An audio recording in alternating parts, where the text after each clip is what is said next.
A warm welcome to Audiobooks Read in Indian English. Please subscribe to the channel for more stories. Today we are presenting a story of RPM The Arabian Nights. Please enjoy. Aladdin and the Magic Lamp.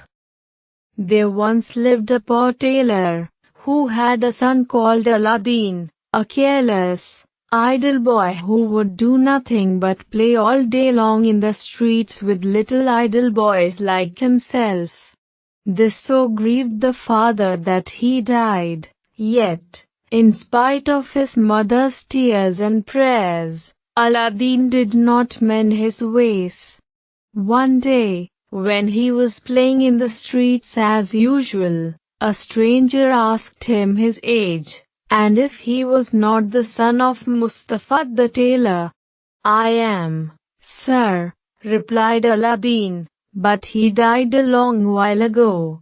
On this the stranger, who was a famous African magician, fell on his neck and kissed him, saying, "I am your uncle, and knew you from your likeness to my brother. Go to your mother and tell her I am coming." Aladdin ran home and told his mother of his newly found uncle. "Indeed, child," she said, "your father had a brother, but I always thought he was dead." However, she prepared supper, and bade Aladdin seek his uncle, who came laden with wine and fruit. He fell down and kissed the place where Mustafa used to sit, bidding Aladdin's mother not to be surprised at not having seen him before, as he had been 40 years out of the country. He then turned to Aladdin, and asked him his trade, at which the boy hung his head, while his mother burst into tears. On learning that Aladdin was idle and would learn no trade, he offered to take a shop for him and stock it with merchandise. Next day he bought Aladdin a fine suit of clothes and took him all over the city, showing him the sights, and brought him home at nightfall to his mother, who was overjoyed to see her son so fine. Next day the magician led Aladdin into some beautiful gardens a long way outside the city gates. They sat down by a fountain and the magician pulled a cake from his girdle, which he divided between them. Then they journeyed onwards till they almost reached the mountains. Aladdin was so tired that he begged to go back, but the magician beguiled him with pleasant stories and led him on in spite of himself. At last they came to two mountains divided by a narrow valley. "We will go no farther," said his uncle. "I will show you something wonderful, only do you gather up sticks while I kindle a fire." When it was lit, the magician threw on it a powder he had about him, at the same time saying some magical words. The earth trembled a little in front of them, disclosing a square flat stone with a brass ring in the middle to raise it by. Aladdin tried to run away, but the magician caught him and gave him a blow that knocked him down. "What have I done, uncle?" he said piteously, whereupon the magician said more kindly, "Fear nothing, but obey me. Beneath this stone lies a treasure which is to be yours, and no one else may touch it, so you must do exactly as I tell you." At the word treasure, Aladdin forgot his fears, and grasped the ring as he was told, saying the names of his father and grandfather. The stone came up quite easily, and some steps appeared. "Go down," said the magician. "At the foot of those steps you will find an open door leading into 3 large halls. Tuck up your gown and go through them without touching anything, or you will die instantly." These halls lead into a garden of fine fruit trees. Walk on till you come to niche in a terrace where stands a lighted lamp. Pour out the oil it contains, and bring it me. He drew a ring from his finger and gave it to Aladdin, bidding him prosper. Aladdin found everything as the magician had said, gathered some fruit off the trees, and, having got the lamp, arrived at the mouth of the cave. The magician cried out in a great hurry, "Make haste and give me the lamp." This Aladdin refused to do until he was out of the cave.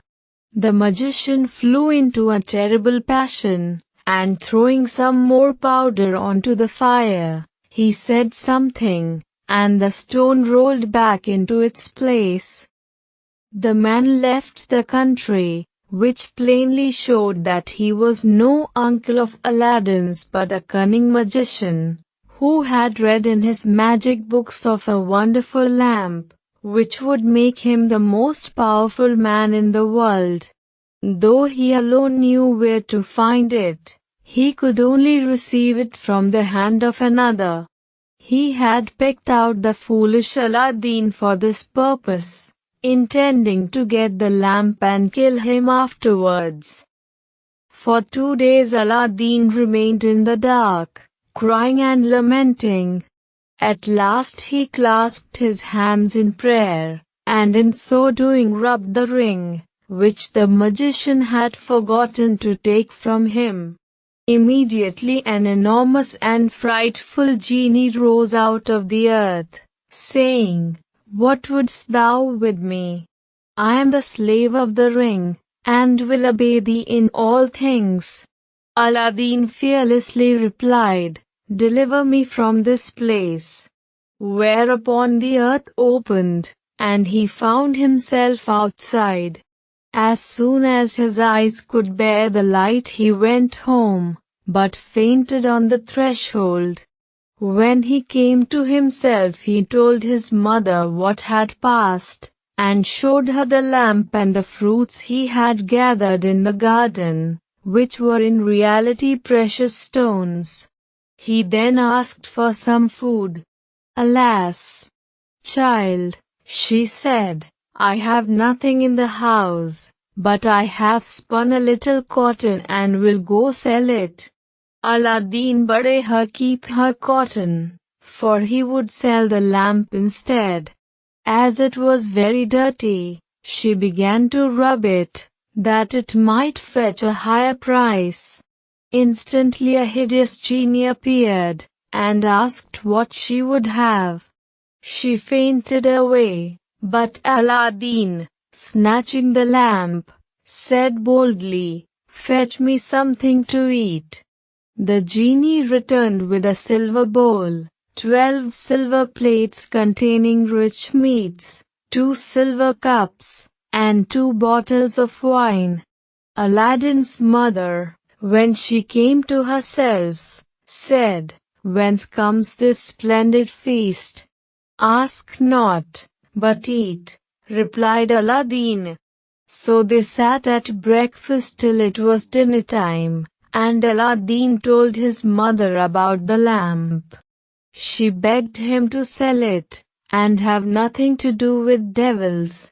"No," said Aladdin, "since chance hath made us aware of its virtues, we will use it, and the ring likewise, which I shall always wear on my finger."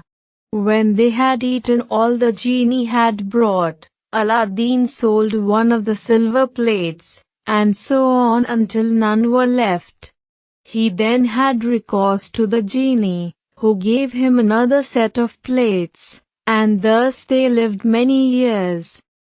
One day Aladdin heard an order from the Sultan proclaimed that everyone was to stay at home and close his shutters while the princess's daughter went to and from the bath. Aladdin was seized by a desire to see her face, which was very difficult, as she always went veiled. He hid himself behind the door of the bath, and peeped through a chink. The princess lifted her veil as she went in, and looked so beautiful that Aladdin fell in love with her at first sight. He went home so changed that his mother was frightened. He told her he loved the princess so deeply he could not live without her, and meant to ask her in marriage of her father. His mother, on hearing this, burst out laughing, but Aladdin at last prevailed upon her to go before the Sultan and carry his request. She fetched a napkin and laid in it the magic fruits from the enchanted garden, which sparkled and shone like the most beautiful jewels. She took these with her to please the Sultan, and set out, trusting in the lamp. The Grand Vizier and the Lords of Council had just gone in as she entered the hall and placed herself in front of the Sultan. He, however, took no notice of her. She went every day for a week, and stood in the same place. When the council broke up on the 6th day, the Sultan said to his vizier, "I see a certain woman in the audience chamber every day carrying something in a napkin. Call her next time, that I may find out what she wants." Next day, at a sign from the vizier, she went up to the foot of the throne and remained kneeling until the Sultan said to her, "Rise, good woman, and tell me what you want." She hesitated, so the Sultan sent away all but the vizier, and bade her speak freely, promising to forgive her beforehand for anything she might say. She then told him of her son's violent love for the princess. "I prayed him to forget her," she said, "but in vain. He threatened to do some desperate deed if I refused to go and ask your majesty for the hand of the princess. Now I pray you to forgive not me alone, but my son Aladdin." The Sultan asked her kindly what she had in the napkin, whereupon she unfolded the jewels and presented them. He was thunderstruck, and turning to the vizier, said, "What sayest thou? Ought I not to bestow the princess on one who values her at such a price?" The vizier, who wanted her for his own son, begged the Sultan to withhold her for 3 months, in the course of which he hoped his son could contrive to make him a richer present. The Sultan granted this, and told Aladdin's mother that, though he consented to the marriage, she must not appear before him again for 3 months. Aladdin waited patiently for nearly 3 months, but after 2 had elapsed, his mother, going into the city to buy oil, found everyone rejoicing, and asked what was going on. "Do you not know," was the answer, "that the son of the Grand Vizier is to marry the Sultan's daughter tonight?" Breathless she ran and told Aladdin, who was overwhelmed at first, but presently bethought him of the lamp. He rubbed it and the genie appeared, saying, "What is thy will?" Aladdin replied, "The Sultan, as thou knowest, has broken his promise to me, and the vizier's son is to have the princess. My command is that tonight you bring hither the bride and bridegroom." "Master, I obey," said the genie. Aladdin then went to his chamber, where, sure enough, at midnight the genie transported the bed containing the vizier's son and the princess. "Take this new married man," he said, "and put him outside in the cold, and return at daybreak." Whereupon the genie took the vizier's son out of bed, leaving Aladdin with the princess. "Fear nothing," Aladdin said to her. "You are my wife, promised to me by your unjust father, and no harm will come to you." The princess was too frightened to speak, and passed the most miserable night of her life, while Aladdin lay down beside her and slept soundly. At the appointed hour the genie fetched in the shivering bridegroom, laid him in his place, and transported the bed back to the palace. Presently the Sultan came to wish his daughter good morning. The unhappy vizier's son jumped up and hid himself, while the princess would not say a word and was very sorrowful. The Sultan sent her mother to her, who said, "How comes it, child, that you will not speak to your father? What has happened?" The princess sighed deeply, and at last told her mother how, during the night, the bed had been carried into some strange house, and what had passed there. Her mother did not believe her in the least, but bade her rise and consider it an idle dream. The following night exactly the same thing happened, and next morning, on the princess's refusing to speak, the Sultan threatened to cut off her head. She then confessed all, bidding him ask the vizier's son if it were not so. The Sultan told the vizier to ask his son, who owned the truth, adding that, dearly as he loved the princess, he had rather die than go through another such fearful night, and wished to be separated from her.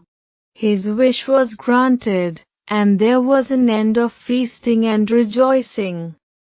When the 3 months were over, Aladdin sent his mother to remind the Sultan of his promise. She stood in the same place as before, and the Sultan, who had forgotten Aladdin, at once remembered him, and sent for her. On seeing her poverty, the Sultan felt less inclined than ever to keep his word, and asked his vizier's advice, who counseled him to set so high a value on the princess that no man living would come up to it. The Sultan then turned to Aladdin's mother, saying, "Good woman, a sultan must remember his promises, and I will remember mine. But your son must first send me 40 basins of gold brimful of jewels, carried by 40 black slaves, led by as many white ones, splendidly dressed. Tell him that I await his answer." The mother of Aladdin bowed low and went home, thinking all was lost. She gave Aladdin the message, adding, "He may wait long enough for your answer." "Not so long, mother, as you think," her son replied. "I would do a great deal more than that for the princess." He summoned the genie, and in a few moments the 80 slaves arrived, and filled up the small house and garden. Aladdin made them to set out to the palace, 2 by 2, followed by his mother. They were so richly dressed, with such splendid jewels, that everyone crowded to see them and the basins of gold they carried on their heads. They entered the palace, and, after kneeling before the Sultan, stood in a half-circle round the throne with their arms crossed, while Aladdin's mother presented them to the Sultan. He hesitated no longer, but said, "Good woman, return and tell your son that I wait for him with open arms." She lost no time in telling Aladdin, bidding him make haste. But Aladdin first called the genie. "I want a scented bath," he said, "a richly embroidered habit, a horse surpassing the sultan's, and 20 slaves to attend me. Besides this, 6 slaves, beautifully dressed, to wait on my mother, and lastly, 10,000 pieces of gold in 10 purses. No sooner said than done. Aladdin mounted his horse and passed through the streets, the slaves strewing gold as they went. Those who had played with him in his childhood knew him not. He had grown so handsome. When the Sultan saw him, he came down from his throne, embraced him, and led him into a hall where a feast was spread, intending to marry him to the princess that very day. But Aladdin refused, saying, "I must build a palace fit for her," and took his leave. Once home, he said to the genie, "Build me a palace of the finest marble, set with jasper, agate, and other precious stones. In the middle you shall build me a large hall with a dome, its 4 walls of massy gold and silver, each side having 6 windows, whose lattices, all except one which is to be left unfinished, must be set with diamonds and rubies. There must be stables and horses and grooms and slaves. Go and see about it." The palace was finished the next day, and the genie carried him there and showed him all his orders faithfully carried out, even to the laying of a velvet carpet from Aladdin's palace to the Sultan's. Aladdin's mother then dressed herself carefully, and walked to the palace with her slaves, while he followed her on horseback. The Sultan sent musicians with trumpets and cymbals to meet them, so that the air resounded with music and cheers. She was taken to the princess, who saluted her and treated her with great honor. At night the princess said goodbye to her father, and set out on the carpet for Aladdin's palace, with his mother at her side, and followed by the 100 slaves. She was charmed at the sight of Aladdin, who ran to receive her. "Princess," he said, "blame your beauty for my boldness if I have displeased you." She told him that, having seen him, she willingly obeyed her father in this matter. After the wedding had taken place, Aladdin led her into the hall, where a feast was spread, and she supped with him, after which they danced till midnight. Next day Aladdin invited the Sultan to see the palace. On entering the hall with the 24 windows with their rubies, diamonds and emeralds, he cried, "It is a world's wonder. There is only one thing that surprises me. Was it by accident that one window was left unfinished?" "No, sir, by design," returned Aladdin. "I wished your majesty to have the glory of finishing this palace." The Sultan was pleased, and sent for the best jewelers in the city. He showed them the unfinished window, and bade them fit it up like the others. "Sir," replied their spokesman, "we cannot find jewels enough." The Sultan had his own fetched, which they soon used, but to no purpose, for in a month's time the work was not half done.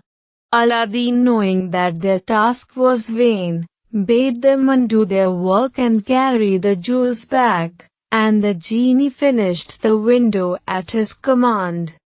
The Sultan was surprised to receive his jewels again, and visited Aladdin, who showed him the window finished.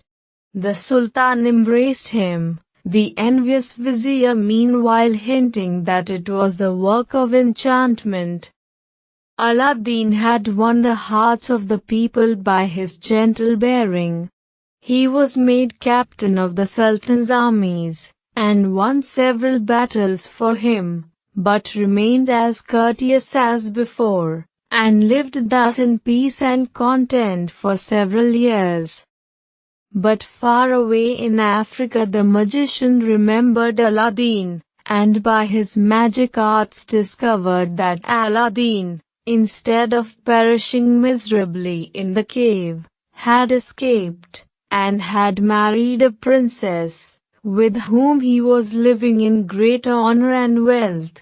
He knew that the poor tailor's son could only have accomplished this by means of the lamp, and traveled night and day till he reached the capital of China, bent on Aladdin's ruin.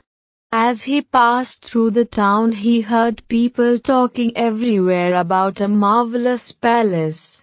"Forgive my ignorance," he asked, "what is the palace you speak of?" "Have you not heard of Prince Aladdin's palace?" was the reply, "the greatest wonder in the world. I will direct you if you have a mind to see it."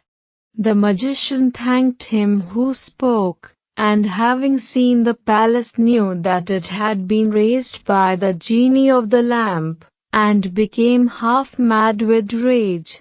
He determined to get hold of the lamp, and again plunge Aladdin into the deepest poverty.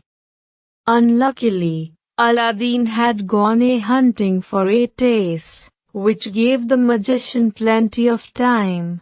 He bought a dozen lamps, put them into a basket, and went to the palace, crying, "New lamps for old," followed by a jeering crowd. The princess, sitting in the hall of 24 windows, sent a slave to find out what the noise was about, who came back laughing, so that the princess scolded her. "Madam," replied the slave, "who can help laughing to see an old fool offering to exchange fine new lamps for old ones?" Another slave, hearing this, said, "There is an old one on the cornice there which he can have." Now this was the magic lamp, which Aladdin had left there, as he could not take it out hunting with him. The princess, not knowing its value, laughingly bade the slave take it and make the exchange. She went and said to the magician, "Give me a new lamp for this." He snatched it and bade the slave take her choice, amid the jeers of the crowd. Little he cared, but left off crying his lamps, and went out of the city gates to a lonely place, where he remained till nightfall, when he pulled out the lamp and rubbed it. The genie appeared, and at the magician's command carried him, together with the palace and the princess in it, to a lonely place in Africa. Next morning the Sultan looked out of the window towards Aladdin's palace and rubbed his eyes, for it was gone. He sent for the vizier and asked what had become of the palace. The vizier looked out too, and was lost in astonishment. He again put it down to enchantment, and this time the Sultan believed him, and sent 30 men on horseback to fetch Aladdin back in chains. They met him riding home, bound him, and forced him to go with them on foot. The people, however, who loved him, followed, armed, to see that he came to no harm. He was carried before the Sultan, who ordered the executioner to cut off his head. The executioner made Aladdin kneel down, bandaged his eyes, and raised his scimitar to strike. At that instant the vizier, who saw that the crowd had forced their way into the courtyard and was scaling the walls to rescue Aladdin, called to the executioner to stay his hand. The people, indeed, looked so threatening that the Sultan gave way and ordered Aladdin to be unbound, and pardoned him in the sight of the crowd. Aladdin now begged to know what he had done. "False wretch," said the Sultan, "come hither," and showed him from the window the place where his palace had stood. Aladdin was so amazed he could not say a word. "Where is your palace and my daughter?" demanded the Sultan. "For the first I am not so deeply concerned, but my daughter I must have, and you must find her or lose your head." Aladdin begged for 40 days in which to find her, promising if he failed to return to suffer death at the Sultan's pleasure. His prayer was granted, and he went forth sadly from the Sultan's presence. For 3 days he wandered about like a madman, asking everyone what had become of his palace, but they only laughed and pitied him. He came to the banks of a river, and knelt down to say his prayers before throwing himself in. In doing so he rubbed the ring he still wore. The genie he had seen in the cave appeared, and asked his will.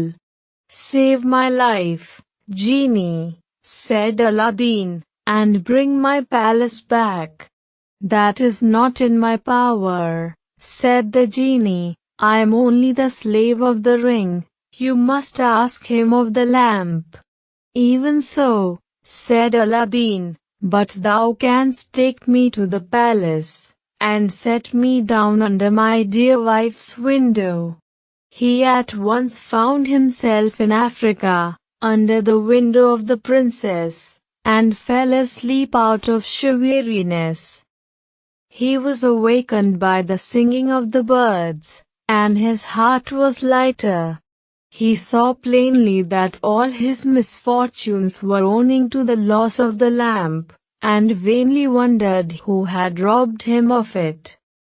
That morning the princess rose earlier than she had done since she had been carried into Africa by the magician, whose company she was forced to endure once a day. She, however, treated him so harshly that he dared not live there altogether. As she was dressing, one of her women looked out and saw Aladdin. The princess ran and opened the window, and at the noise she made, Aladdin looked up.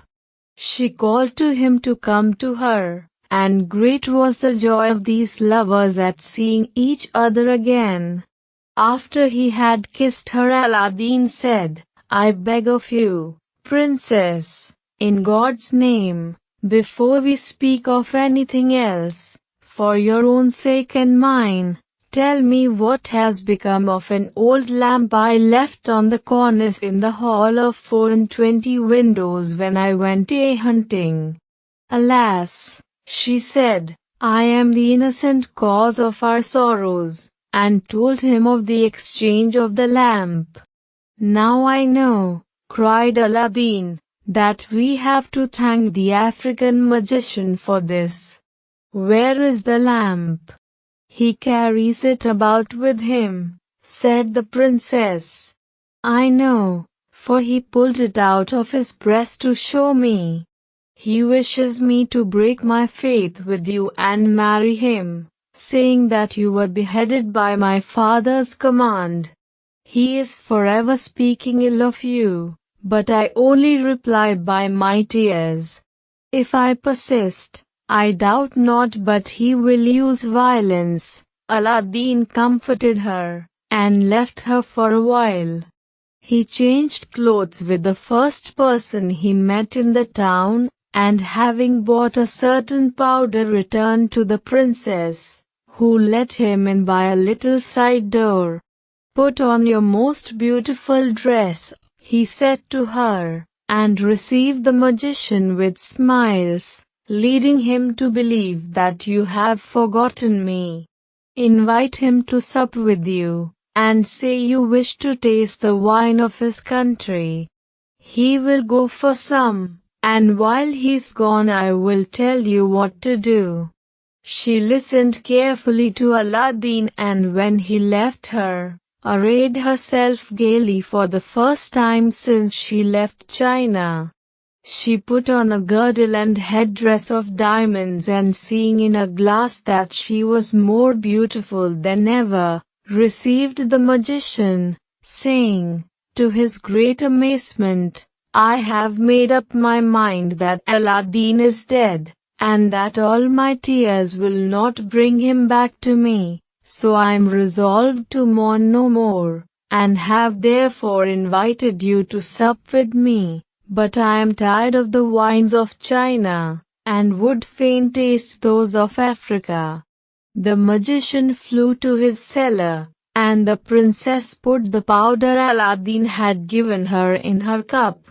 When he returned, she asked him to drink her health in the wine of Africa, handing him her cup in exchange for his, as a sign she was reconciled to him.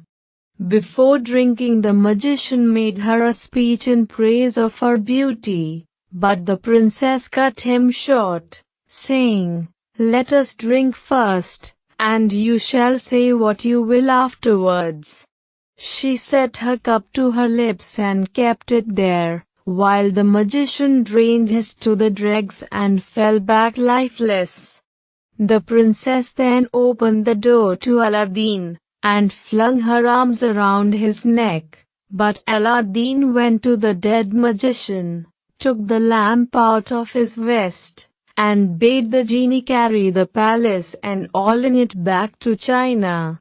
This was done, and the princess in her chamber felt only 2 little shocks, and little thought she was home again. The Sultan, who was sitting in his closet, mourning for his lost daughter, happened to look up, and rubbed his eyes, for there stood the palace as before. He hastened thither, and Aladdin received him in the hall of the 24 windows, with the princess at his side. Aladdin told him what had happened, and showed him the dead body of the magician, that he might believe. A 10 days feast was proclaimed, and it seemed as if Aladdin might now live the rest of his life in peace, but it was not meant to be. The African magician had a younger brother, who was, if possible, more wicked and more cunning than himself. He traveled to China to avenge his brother's death, and went to visit a pious woman called Fatima, thinking she might be of use to him. He entered her cell and clapped a dagger to her breast, telling her to rise and do his bidding on pain of death. He changed clothes with her, colored his face like hers, put on her veil, and murdered her, that she might tell no tales. Then he went towards the palace of Aladdin, and all the people, thinking he was the holy woman, gathered round him, kissing his hands and begging his blessing. When he got to the palace, there was such a noise going on round him that the princess bade her slave look out the window and ask what was the matter. The slave said it was the holy woman, curing people by her touch of their ailments, whereupon the princess, who had long desired to see Fatima, sent for her. On coming to the princess, the magician offered up a prayer for her health and prosperity. When he had done, the princess made him sit by her, and begged him to stay with her always. The false Fatima, who wished for nothing better, consented, but kept his veil down for fear of discovery. The princess showed him the hall, and asked him what he thought of it. "It is truly beautiful," said the false Fatima. "In my mind it wants but one thing." "And what is that?" said the princess. "If only a roc's egg," replied he, "were hung up from the middle of this dome, it would be the wonder of the world." After this the princess could think of nothing but the roc's egg, and when Aladdin returned from hunting he found her in a very ill humor. He begged to know what was amiss, and she told him that all her pleasure in the hall was spoilt for want of a roc's egg hanging from the dome. "If that is all," replied Aladdin, "you shall soon be happy." He left her and rubbed the lamp, and when the genie appeared commanded him to bring a roc's egg. The genie gave such a loud and terrible shriek that the hall shook. "Wretch," he cried, "is it not enough that I have done everything for you, but you must command me to bring my master and hang him up in the midst of this dome? You and your wife and your palace deserve to be burned to ashes, but that this request does not come from you, but from the brother of the African magician, whom you destroyed. He is now in your palace disguised as the holy woman, whom he murdered. He it was who put that wish into your wife's head. Take care of yourself, for he means to kill you." So saying, the genie disappeared. Aladdin went back to the princess, saying his head ached, and requesting that the holy Fatima should be fetched to lay her hands on it. But when the magician came near, Aladdin, seizing his dagger, pierced him to the heart. "What have you done?" cried the princess. "You have killed the holy woman." "Not so," replied Aladdin, "but a wicked magician," and told her of how she had been deceived. After this Aladdin and his wife lived in peace. He succeeded the Sultan when he died, and reigned for many years, leaving behind him a long line of kings. Hope you enjoyed the story. Please subscribe to the channel.